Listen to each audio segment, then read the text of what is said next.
CGTN's Facebook, YouTube, X, TikTok, and Chinese platforms of WeChat, Weibo, and of course our CGTN official platforms. Beyond the games, guys, check out our extra special background. Isn't it fantastic? We are highlighting the Paris 2024 Olympics, and as you guys know, this year, not only the sports and the events are special, but we are also highlighting the fashion since it's been a fashion feast for all countries involved. So, in this special episode, we will be talking about athletics and aesthetics. Who will be joining me today? Obviously, two fantastic ladies who will be discussing these topics with me, including fashion, sports, tech, and all other things related. So, please welcome our guests, Kitty and Jackie. Hello. Welcome. Please say hello to our audience. Hi, everyone. It's great to be here today. My name is Jackie Wong. I'm the co-founder of 1003 Polo and the executive director of the Polo Studies Center at Tianjin University. Hi guys, I'm Kitty. I'm a recent grad from New York University, major in sports management. I'm a professional snowboarder and also a sports influencer with 1 million followers. Wow. And I'm also a co-founder of the sports brand called Rave. It's a company specialized in helmets. Awesome. Well, thank you for joining us today. As all of our audience can sense the girl power in this studio right now. What do you guys think about our background? It's really cool. Yeah, it's really great. It's very Olympic vibes. Yeah. Before we dive into our topics today, let's show all our audience some highlights from the 2024 Paris Olympics. So first, let us introduce to the audience the most amazing thing this year, which is the purple track. Have you guys seen that? Yeah. It's quite exciting, isn't it? It is the first track in history that has been purple since Olympic history. And I think red and blue, red symbolizing energy, blue symbolizing calm, is the mutual spirit of harmony in this year's Olympics. And as you know, this specific track actually is made specifically for sustainability. It is energy absorbent, so that's really, really different than previous years, I would assume. And something else that is highlighting, I assume, is the fact that this material is very good for Paralympics. So I have heard that this year's Paris Olympics will have some record-breaking examples from all the athletes with this specific track. And I think purple is one of your favorite colors, isn't it, Kitty? Yeah, purple is my favorite color. Purple is definitely a lovely color. Next, we have the lovely medals designed by Chomei. And Jackie, I heard you know some things about this medal as well. Yeah, I think like with every Olympics, there's always breakthroughs in design. I think with this year's Olympics, I think some of the medals are made from some of the iron from the Eiffel Tower, Wow. which is quite interesting. Isn't that more exciting for people to like want it more during the Yeah, sports yeah. athletics? And something else that's very, very exciting and catching a lot of people's attention this year is the different statues in front of the museum in Paris. We have different colors. As you can see, they're showing purple, blue, orange, green, and I think different colors are kind of symbolizing equality and non-discrimination, which is something I think is highlighted at this year's Paris Olympics. We also have the different sports, for example, basketball, for example. We also have surfing. I know you're a fan of surfing, aren't Yeah. you, Kitty? I think this is really exciting. It's one of the highlights for this year. And also, guys, let's show our audience the Louis Vuitton trunks for the medals this year. It's very, very exciting, the fact that we have a lot of different brands included in this year's Olympics. So from Louis Vuitton to introducing the trunks for the medals, we also have Lululemon for the Canadian team in designs. We have Ralph Lauren for the US team. We have Anta for the Chinese team. So a lot of brands are also involved in this year's Olympics. And I think we also want to show our audience our last picture, which is the torch. Because I think the specific design of the torch kind of highlights the water, which is the Seine River in Paris, which also highlights the harmony and peace between this kind of specific design, which is like a champagne-looking one. So, girls, from all the highlights that we saw this year, which one do you think caught your attention, Jackie? Like previously said, the medals, because they're quite interesting, and especially because they're made from materials from the Eiffel Tower.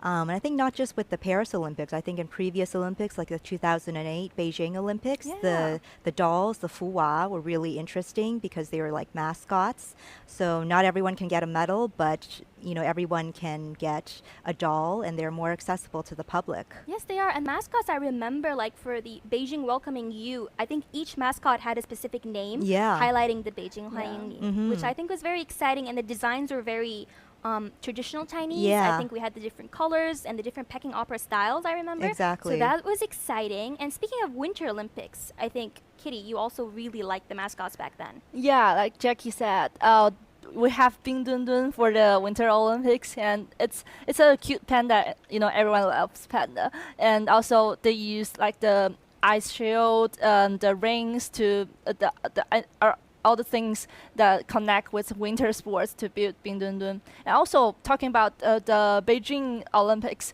I was born and raised in Beijing, so definitely the bird's nest and the water cube are the two landmarks that impressed me the most throughout the Olympics. That really is beautiful. Even right now, like so many years has passed, but the bird nest is still so iconic in Yeah, Beijing, like isn't their it? materials and their appearance are totally different from the buildings at that time, but they're still popular right now Yeah. here. Definitely, definitely. And from all the highlights that we've just shown, Kitty, which one caught your attention? Definitely the The lavender purple tracks. tracks. Yeah. You do like purple. I think it's a very calm and peaceful color as well. Yeah, and it's so fresh. It's totally different from the red one. So I'm so exciting about all the competitions on that track. Yeah, and also the fact that we're talking about new, exciting things. It's really exciting the fact that as women athletes, as yourself, this year's Olympics, for the first time, we have an equal number of male and female athletes. How do you guys feel about that? I think it's great. I think it's, we're finally seeing, gender equality in sports. I think that's wonderful for society and for everyone to see on television and the media, to see that there are an equal number of men and women athletes. Definitely, definitely. And also, I think it's gave more opportunities for women athletes. They can have more chance to participate in in the Olympics. Definitely. Okay, so in your introductions, you've shared a specific thing about the fashions related to the sports that you do, but I want to know more about the sports that you do. From polo, tell us a bit more about that, or for someone in the audience who doesn't have much info about polo, like what is it, like how is it played, and when did you enter the sport? So polo, it's a very niche sport. It originated. It could be. A lot has been said about its origins, like in Iran or in China or in the Central Plains. So there's a lot of debate on the origins, but it's essentially a sport that's played on horseback. It's essentially golf on horseback, where there are 4 players on a team, and then you hit the ball into the other player's goals to score points. And when did Yeah. you enter the sport? I entered it about 6 or 7 years ago, actually in China, and I learned it from scratch, from riding up to playing tournaments. And I've been playing tournaments in Thailand, and I've been practicing in Argentina and the UK, and I participate every year in China. And this month, actually, we're playing a high goal ladies tournament Really? in Chongqing. That's So exciting. it should be exciting. Well, that's awesome. And tell us a bit more. We know you're a versatile athlete. You have your fingers in many different sports. So tell us a bit more about that. Well, I basically do. I start my, I will say, Sports career?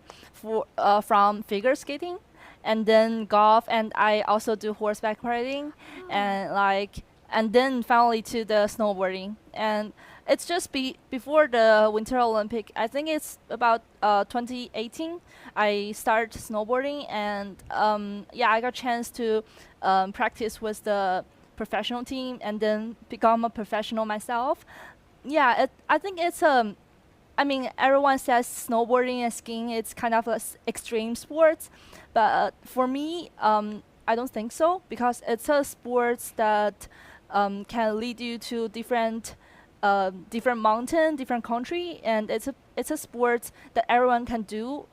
It not really need your strong body or lots of techniques. Everyone can try it and have fun with it. Interesting point. Thank you for sharing that, Kitty, because a lot of people may merge the two ideas, which is you need to have a specific body shape or body type in order to play a sport. What's your opinion on that in terms of polo? Do you think you need a specific body type to play polo? Yeah, and as we see in the Olympics, there are like different body types on display. And I think it also depends on the sports discipline. Even in similar disciplines, like in running, like there's short distance runners and long distance runners have different body types. And I think with polo, I think because it's a team sport and people play in different positions, there's a range of different body types that you can have depending on the position you want to play. So if you want to really ride fast to go for the ball, then maybe you have a leaner sort of body type. And if you play a more defensive role where you ride off or bump off the other players and the horses to get to the line of the ball, then I guess maybe you could be a bit more bulkier bulkier and heavier for that purpose. So there's a range of body types and not one single specific one that you have to have in So order like to play polo. depending on your body type, you can find your right position in polo. Is that Yes, true? exactly. And I think with polo, you're also depending on the horse's strength as well. So that's why it's a sport where men and women can play on the same team, because you're not just relying on your own physicality, but also the horse's physicality as well. So That's there's a interesting. horse, there's a human and horse element to it. The Interaction, is important yeah. as well. Interesting. Wow. And Kitty, we do know from all the different sports that you tried, from golfing to cycling to snowboarding, what do you think is is there a different requirement skill for body types in terms of doing those sports? Yeah, like we always said, you can figure out what kind of sport someone does just by looking at them, because we have like totally different body types. Like for snowboarding and golf, for snowboarders and golfers, they don't really have obvious muscles, just like me, you know. So, but you know, golfers have much darker tan, and for the cyclists, you can really see their developed leg muscles, and they have really dark tan too. So just by looking at someone, you can just figure out what kind of sports they do and they like. So for different sports, there's different body type, but I think if you do specifically some sports, you will tend to be the body type of that sport. Of that specific sport. But tell me, Yeah. because I do know you're quite popular on social media, and I do think a lot of young ladies or young men probably look up to you for all the sport history that you've been doing. Do you ever get any questions like, I'm a specific body type, but I really want to try snowboarding or cycling, but I feel like there's a restriction? How would you answer these kind of questions as an athlete yourself? Yeah, like I just said, athletes, they are really good at the sport, so they have the specific body type. But for anyone who want to try the sports, it's a really low accessibility to try the sports. Like the cycling, you can just do it every day, right? And the snowboarding, it's the same. You don't need a really strong body to try it. It's just for fun, so everyone can try it. Everyone And can try it. yeah, Does that go the same for polo? Or as we all know, we think it's like a luxurious niche kind of sport. But do you think it's accessible to most people right now? Yeah, I mean, the perception is that it's a niche sport. It's for the wealthy and royalty. But I actually think it's quite accessible for many people. You know, the expenses do add up as you play at a higher level where you're buying horses and hiring pros. But I think if anyone just wants to ride or try it out or try, you know, hitting with the mallet, I think it's totally accessible. And also from this sport, you also get a chance to get more interaction with horses, I assume, for a lot of Yeah, animal exactly. lovers. It is And I something think changing. for polo horses are known as sort of the PhDs of horses, because Oh. they can, you know, they can turn and go really fast. They're very versatile and diverse. So, and they're not afraid of other horses, because you have to play with so many players and horses. So, you know, they're a very, very nice type of horse. Well, that's fantastic. And let me ask you two ladies, do you think athletics and the type of sports specifically that you do influences the society's view about like beauty and health? Yeah, I think with polo, because it's viewed as a niche luxury sport, there is this perception that it's a royalty sport, or it's something that sort of the top notch can access. So there is that sort of lifestyle element to it.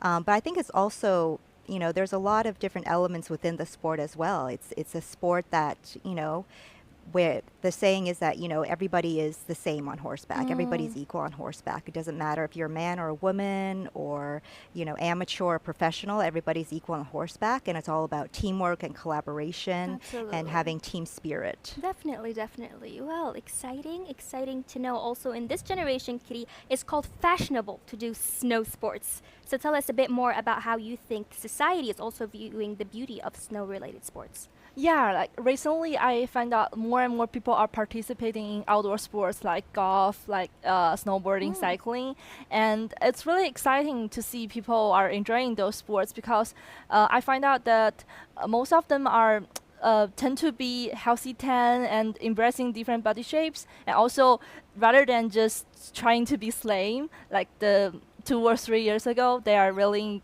go for this kind of slim body shape. Yeah, but right now they are more embracing their own body shapes and all different type of body And shapes. confidence is also boosting. Yeah, like I they think. they Yeah. become really confident about their looks. And also the tan that you mentioned. I feel like a few years ago, maybe tanning in different countries they have different beauty standards, I think, for how tan you can get. Yeah. But I do think these few years, it's all merging and everything diverse is coming out, and you really get confident by what you think you're comfortable in. What a fantastic conversation we had about body types, about sports, about athletics. But in this second segment, we will be turning our conversation between sports and its connection with fashion. Stay tuned as we move to segment 2.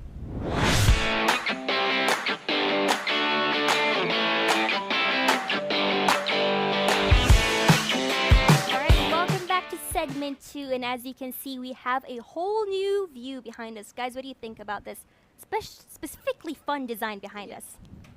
It's great. It's really colorful. It's really colorful, isn't it? And the reason we are in this colorful room is because in this segment we will specifically be talking about fashion and sports in connection with each other. So first, I would like to ask Jackie, in terms of polo, as we know, when we say polo, many things pop in our head. But what is the fashion elements of polo related in terms of fashion stuff that you can share with us only? Yeah, I think with sports, it's often interconnected with sports and fashion lifestyle brands. I think the one that we most associate polo with is the polo shirt. Polo and the polo shirt, especially from the Ralph Lauren brand, where you have the polo logo on the chest.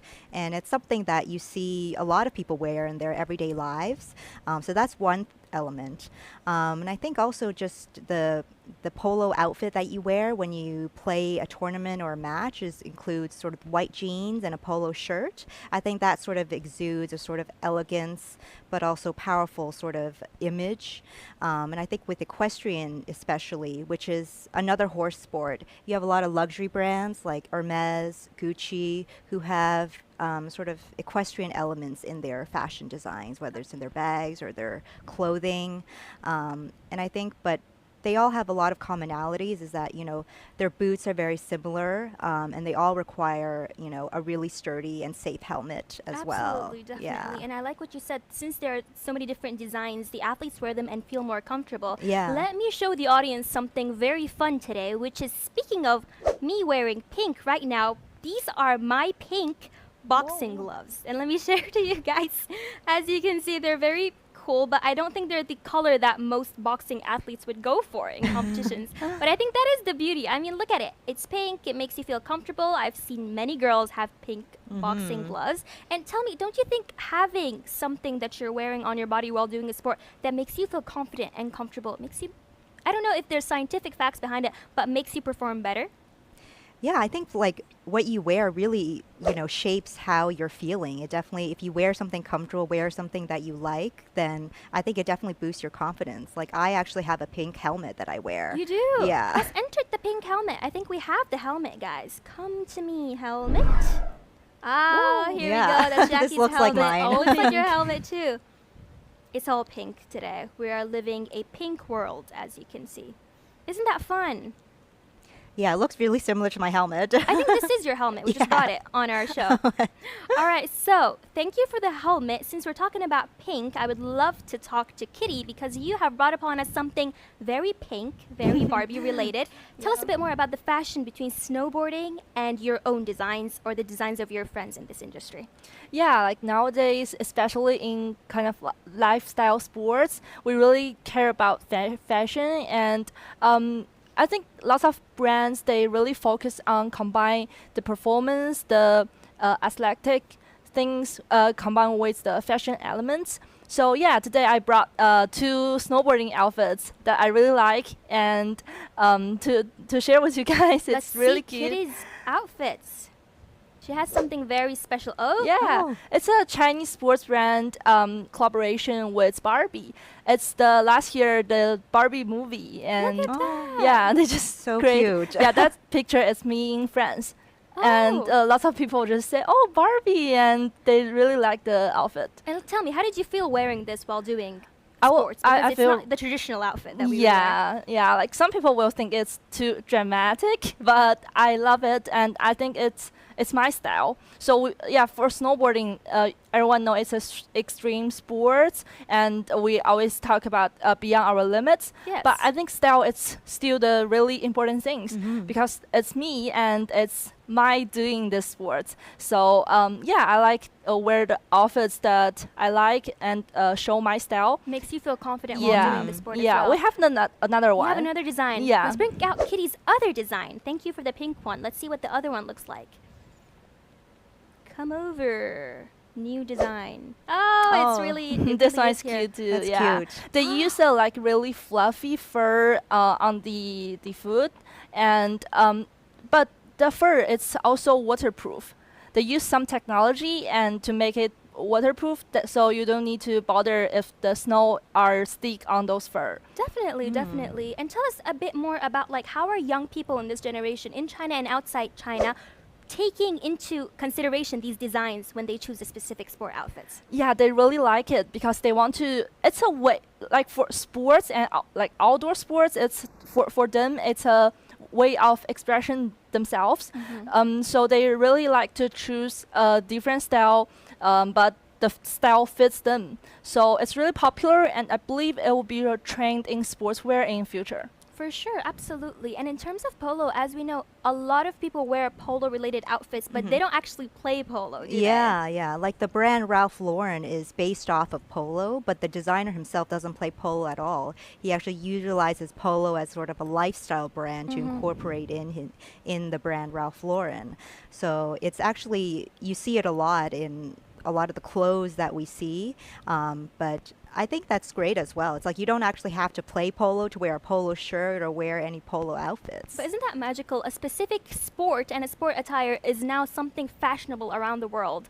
It's like when men or women dress in polo shirts, they just think it's an identity rather than Yeah. actually being the athlete. Yeah, exactly. I think that's great. I think it's like it's accessible to the public. It's something I see every day on the streets, men and women wearing polo shirts, but also, white jeans and such. So I think it's great. Definitely. And you mentioned Ralph Lauren, which is one of the brands this year who are actually the designers of the U.S. uniform for the national team. I think they're incorporating a lot of jeans because that's kind of a style in the U.S. And in terms of Haiti, I know they have a designer called Jean. Stella Jean, which she invented a lot of different styles to put the Haiti culture in the outfits. But in China specifically, we also have the brand called Anta, Yeah. which is not only like the holy father of so many sport equipments and fashion, but also for this year's Olympics, the Chinese national team are also wearing the Anta design, which also has the dragon design on it, which I think really represents the Chinese culture, which is the beauty of the Olympics this year. I would say not only a place for you to show your athletic styles, but also your fashion. You can make it a runway for the world Yeah. and bring upon your own fashion to the rest of the world. So I think that's really, really cool. As our lovely guests have shared, fashion is really involved in the different aspects of sports, but most importantly, a lot of the fashion related are comfortable and useful for the sport itself. So as we wrap up segment 2, we're going to be entering segment 3, which will be talking about technology advancements and innovation when it comes to sports and fashion. Stay tuned.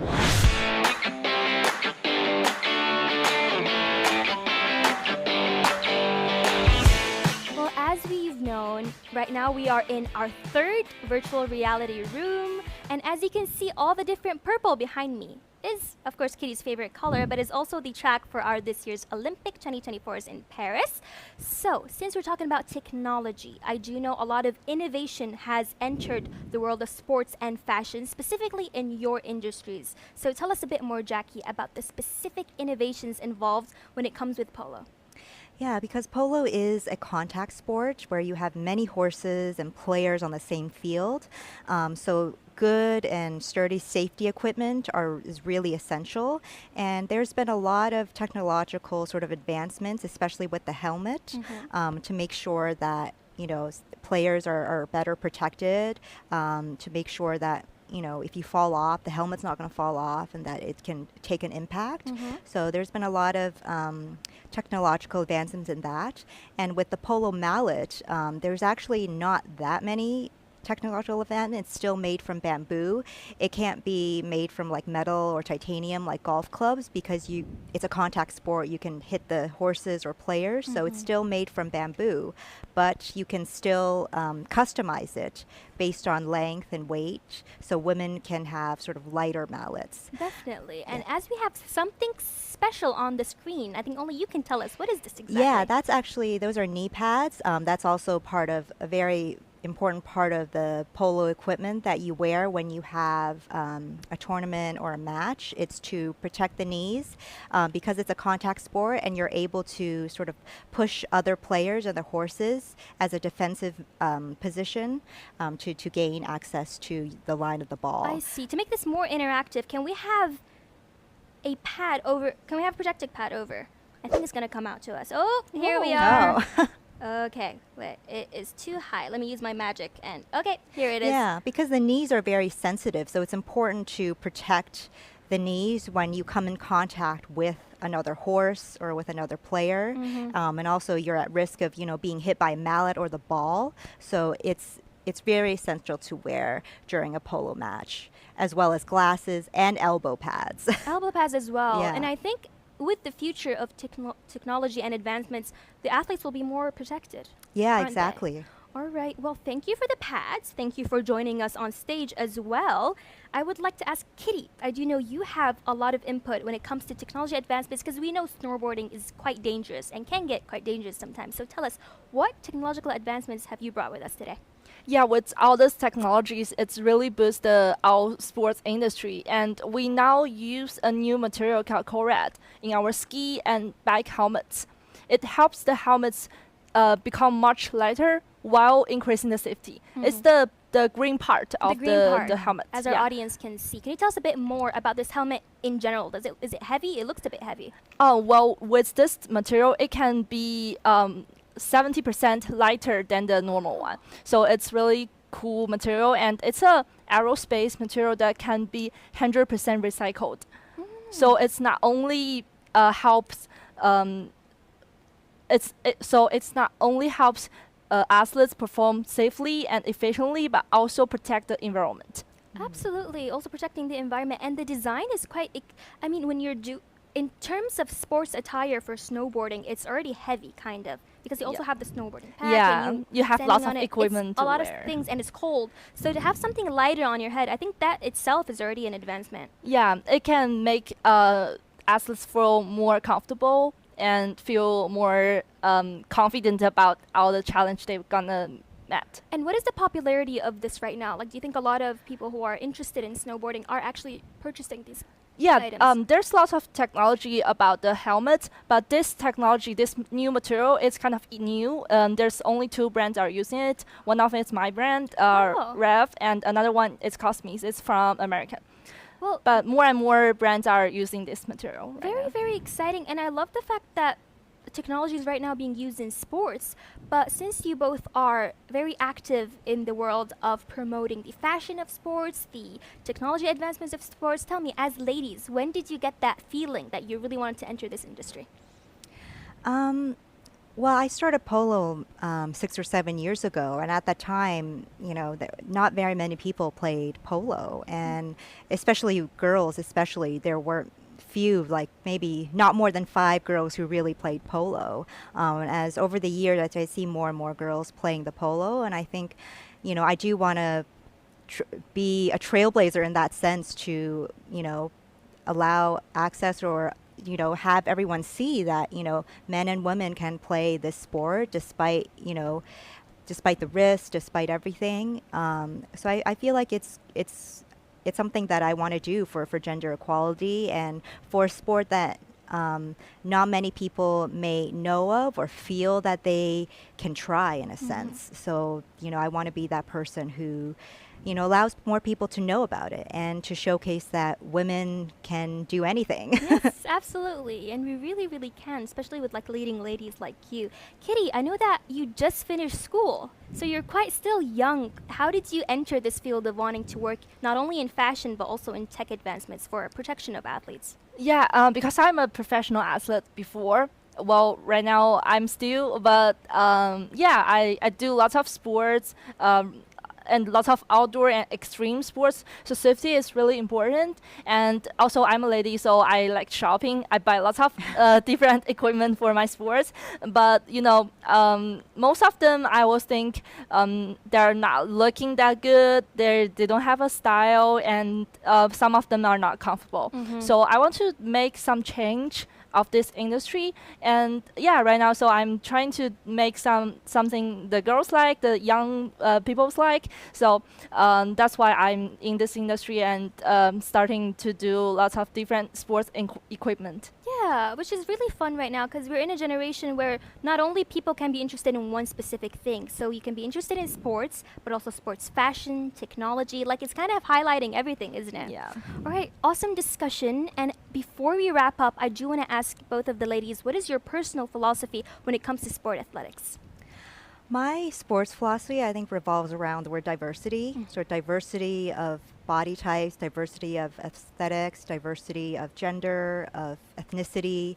And I think I really admire and greatly respect athletes, especially those that work really hard and train so hard to reach an Olympic level. And I think it's wonderful to see their different aesthetics and their beauties and their hard work being showcased in the media and on the Olympic stage. So that's my sort of sports philosophy. And I think with my particular field in polo, I do want more people to be involved or know about the sport as well. We just established the Polo Studies Center at Tianjin University to do research on polo culture and the history of polo. So hopefully, people can know about sort of the history of polo in China in particular, not just from a sports perspective, but from a heritage and cultural perspective as well. And as Winston Churchill once said, the polo handicap is a passport to the world. Wow. So I think it's hopefully we get more diverse range of people going into sports. Will do for sure, specifically after all the efforts that you're doing and all the research center. I'm sure more young people and even people of normal age would enter and be more interested in the sports. You kind of opened a window for them to know more about polo. What about Kitty?